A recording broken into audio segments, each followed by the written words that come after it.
Ja, v bistvu jaz na moji kmetiji kmetujem čisto naravno. Se pravi, brez škropiv in brez umetnih gnojil. To je bistvo celotne moje kmetije. Ja, ukvarjam se z živinorejo pa zelenjavo.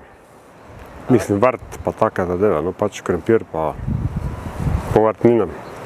Ja, prej se sicer ukvarja moj oče s tem, zdaj jaz pač zadnje 2-3 leta se ukvarjam s celotno kmetijo, ampak na svoj vrt pa njivo pa to pa sem že skozi se ukvarjal s tem.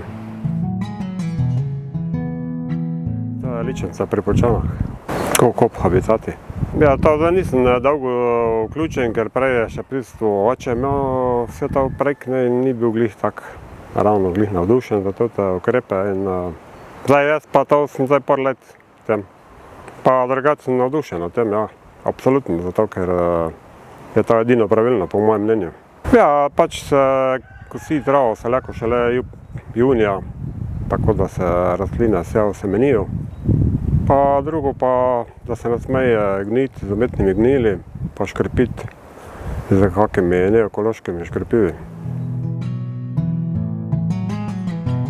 Pa niti ne tako, zato ker v bistvu je bolj kvalitetna krma in ni količinsko tako velika, tako da za moje pojme je živina bolj zdrava, tako da kvečemu je to lahko še samo boljše, ne pa da bi bilo slabše.